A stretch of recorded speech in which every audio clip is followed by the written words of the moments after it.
నమస్తే. May month 2025 సంబంధించి రాశి ఫలాలు ఎలా ఉన్నాయో మనం చూద్దాం. దానికి ముందు మే మంత్ యొక్క విశేషత మనం చూద్దాం. మే మంత్ మనకి వైశాఖ మాసం చతుర్థితో స్టార్ట్ అవుతుంది. వైశాఖ మాసం అనంగానే మనకి ఇది అత్యంత పుణ్యకరమైన మాసం అని మనం తెలుసుకోవాలి. ఎందుకంటే మనకి భగవద్గీతలో అన్ని మాసాల్లో అత్యంత ప్రీతికరమైన మాసం ఏది అంటే మనకి వైశాఖ మాసం అని చెప్తారు. ఈ మాసము విష్ణుమూర్తికి అత్యంత ప్రీతికరమైన మాసం.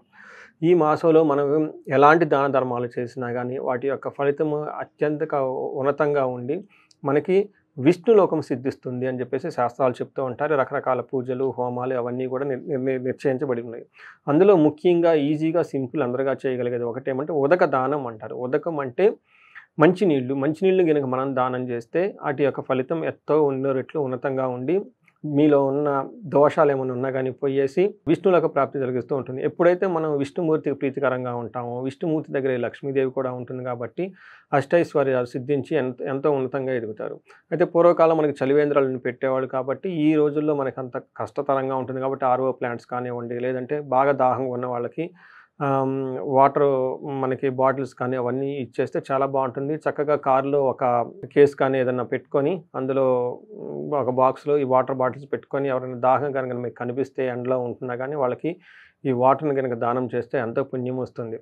అయితే ఈ కుంభరాశి కనుక మనం చూస్తే ఈ మంత్ ఎలా ఉంటుందో ఇందులో ధనిష్ట 2, 3 పాదాలు, శతభిషం 1, 2, 3, 4 పాదాలు, పూర్వభద్ర 1, 2, 3 పాదాలు అంతా మనకు కుంభరాశిలో ఉంటాయి. పేరు బలంగా మనం చూసుకుంటే ఇందులో గు, గే, గో, సా, సి, సు, సే, సో, దా అన్న అక్షరాలంతా కూడా మనకి కుంభరాశిలో ఉంటాయి. గ్రహస్థితిని కనుక మనం చూస్తే సూర్యుడు వృషభ రాశిలోను, తర్వాత బుధ సంచారం మేషరాశిలోను, శుక్ర సంచారం మీనరాశిలోను, కుజుడు కర్కాటక రాశిలో ప్రవేశిస్తూ ఉన్నారన్నమాట. ఇంతేకాకుండా ఈ మంత్లో 3 ముఖ్యమైన గ్రహాలు కూడా మారుతున్నాయి. ఒకటి గురువు, రెండోది రాహుకేతులు. ఈ యొక్క గ్రహస్థితిని అనుసరించి ఈ మాసం ఎలా ఉందంటే వీళ్ళకి చాలా చక్కగా ఉందని మనం చెప్పుకోవాలి. చాలా రోజుల తర్వాత ఈ కుంభరాశి వాళ్ళకి ఒక బెస్ట్ టైం అనేది రాబోతుంది. వీళ్ళకి ఏలినాటి శని యొక్క ప్రభావంతో ఉన్నారు. ఏలినాటి శని యొక్క ప్రభావం కూడాను రీసెంట్గా మూడో స్టేజ్లోకి వెళ్ళిపోయారు. దీని తర్వాత ఒక శుభ సూచకంగా ఈ మంత్ వీళ్ళకి చాలా చక్కగా ఉండబోతుంది. ఎవరైతే ఇప్పటిదాకా మిమ్మల్ని అవమానించారో ఇక ముందు వాళ్ళు అవమానించే అవకాశం తక్కువగా ఉంటుంది.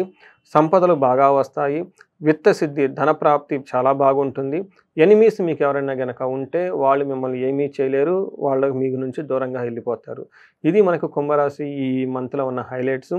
మనం డీటెయిల్స్గా కనుక చూసుకుంటే సూర్యుడు వీళ్ళకి 4వ ఇంట్లో ఉండటం వల్ల ఇంట్లో జనరల్గా కొంచెం ప్రాబ్లమ్స్ అవన్నీ ఎవరికైతే ఉంటాయో వాటి నుంచి విముక్తి వచ్చేసి కుటుంబం అంతా చాలా చక్కగా ఉంటే హ్యాపీగా ఉండే అవకాశం ఎక్కువగా ఉంటుంది. 10వ ఇంట్లో దృష్టి ఉండటం వల్ల ప్రమోషన్స్, జాబ్లో ప్రమోషన్స్ రావటం, కొత్త జాబ్ రావటం ఇవన్నీ ఎక్కువగా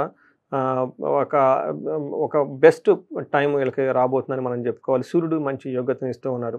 6వ ఇంట్లో కుజుడు ఉండటం వల్ల చాలా మంచి యోగ్యతను తీసుకొని వస్తున్నాడు. కుజుడు వీళ్ళకి సంపదలను తీసుకొని వస్తూ ఉన్నారన్నమాట. మనకి 6వ ఇంట్లో కుజుడు ఉంటే ఏమవుతుందంటే వస్త్రలాభో, ధాన్యలాభో, ధనలాభో, యశస్తథ మనోల్లాసో ధర్మసిద్ధి షష్టమస్తేత్ కుజేత్ భవేత్ అని మనకు చెప్తూ ఉంటారు. అంటే వీళ్ళకి న్యూ షాపింగ్లు చేయటం, కొత్తగా బట్టలు కొనుక్కోవటం, తర్వాత అగ్రికల్చరల్ రైతులు ఎవరంటే వాళ్ళకి ధాన్యంలో లాభం రావటం, ధన ప్రకారంగా లాభం రావటం, వాళ్ళకి కీర్తి ప్రతిష్టలు వృద్ధి కావటం ఇవన్నీ జరుగుతూ ఉంటాయి. అంతేకాకుండా మనస్సు అంతా ఉల్లాసంగా ఉండేసి ధర్మసిద్ధి, మంచి మంచి పనులు చేస్తుంటే అందులో సిద్ధి వస్తుంది వీళ్ళకి. ఇవన్నీ షష్టమస్తేత్ భవేత్ కుజో అని చెప్తూ ఉంటారు. అంతేకాకుండా వీళ్ళకి 9th హౌస్లో దృష్టి ఉండటం వల్ల కొంచెము దూర ప్రయాణాలలో ఇబ్బందులు పడే అవకాశం ఎక్కువగా ఉంటుంది. ఫాదర్కి రిలేటెడ్ విషయాల్లో, హెల్త్ రిలేటెడ్ మ్యాటర్స్లో కొంచెం జాగ్రత్తగా ఉండాలి. ఫస్ట్ హౌస్లో దృష్టి ఉండటం వల్ల కొంచెము ప్రయాణాలు చేసేటప్పుడు శారీరకంగా కొంచెం అలసటకు గురే అవకాశం ఎక్కువగా ఉంది.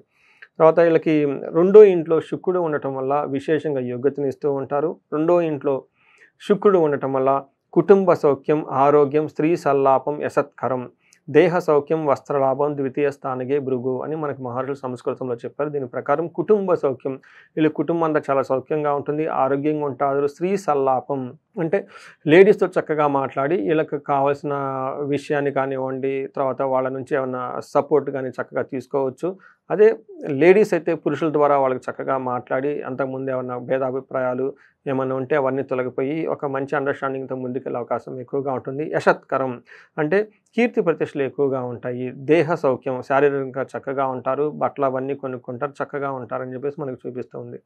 8th హౌస్లో దృష్టి ఉండటం వల్ల మంచి ఫుడ్ కూడా తింటారు వీళ్ళు, చక్కగా అన్ని ప్లేజెస్ టైంకి ఎంజాయ్ చేస్తూ ఉంటారు. ఈ రాశిలో ఉన్న 3 నక్షత్రాలు గనుక మనం చూసుకుంటే ధనిష్ట, శతభిషం, పూర్వభద్ర 3 నక్షత్రాలు ఉంటాయి. ఇందులో ధనిష్ట నక్షత్రం వాళ్ళకి మీరు చూసుకుంటే జయప్రదంగా ఉంటుంది, ధనలాభం ఉంటుంది, విశేష ధనలాభం కూడా కనిపిస్తూ ఉంటుంది.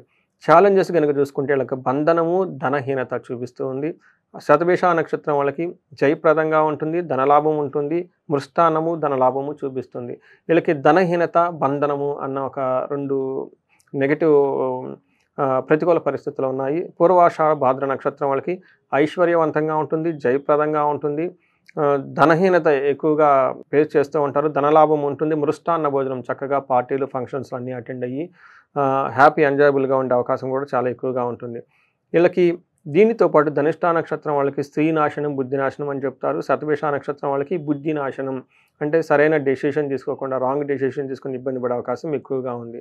సో వీళ్ళకి పరిహారాలు గనక చూసుకుంటే వీళ్ళకి కుజుడు అన్ని గ్రహాలు చక్కగా ఉన్నాయి. ఎవరికైనా గనక విశేషంగా ఏదైనా గనక ప్రాబ్లం గనక ఫేస్ చేస్తూ ఉంటే వాటికి తగిన విధంగా పరిహారాలు గురించి ఆలోచించుకుంటే ఒకళ్ళకి వీళ్ళకి ప్రతి పని జయప్రదంగా ఉంది. ఇన్కేస్ ఎవరైనా కనుక ప్రాబ్లమ్స్ ఫేస్ చేస్తుంటే వీళ్ళకి మన్యు పాశుపత అభిషేకం అని ఉంటుంది, అది చేసుకుంటే చక్కగా ఉంటుంది. బంధించబడినట్లు ఉన్న సిచ్యువేషన్ నుంచి బయటపడడానికి వీళ్ళు విష్ణువు ఆలయాలను దర్శించుకొని మహాలక్ష్మి సమేత వెంకటేశ్వర స్వామి, లక్ష్మీ సమేత లేకుంటే శ్రీరంగనాథ స్వామి ఇలా విష్ణుకి సంబంధించిన ఆలయాలు ఎక్కడ దర్శనం చేసుకున్నా కానీ వీళ్ళకి చక్కగా ఆ బంధించబడినట్లున్న ప్రాబ్లమ్స్ నుంచి బయటపడతారు. వీళ్ళకి ధనహీనత కూడా ఎక్కువగా చూపిస్తూ ఉంది కాబట్టి ఇది కుజుని వల్ల ఉంది కాబట్టి సుబ్రహ్మణ్యేశ్వర స్వామి ఆరాధన చేసిన సుబ్రహ్మణ్యేశ్వర స్వామి భుజంగ స్తోత్రం చదివినా కానీ వీళ్ళకి చాలా చక్కగా ఉన్నతంగమైన స్థితికి వెళ్తారు. ఇవి కాకుండా ధనహీనత వాళ్ళ యొక్క తీవ్రతను బట్టి కనకదార స్తోత్రాన్ని రెగ్యులర్గా చదువుకుంటుంటే చాలా బాగుంటారు. అయితే ఎవరికైతే పెద్ద వాళ్ళ సమస్య తీవ్రత ఎక్కువగా ఉండి బిజినెస్లో టర్నోవర్ రాకపోవటం ఇబ్బందులు పడుతూ ఉంటారు, వీళ్ళు కుబేర పాశుపత అభిషేకం చేయించుకున్న, మహాలక్ష్మి విశేష పూజ చేయించుకున్నా కానీ ధన ప్రవాహం వీళ్ళకి చక్కగా వస్తుంది. సో ఇవి కాకుండా ఇంకా వేరే ఏమైనా సమస్యలు ఉంటే వాళ్ళ వ్యక్తిగతంగా కనుక సంప్రదించగలిగితే వాళ్ళకి తగు విధంగా మనకి సలహాలు, పరిహారాలు ఇవ్వటం జరుగుతూ ఉంటుంది. నమస్తే, ధన్యవాదాలు.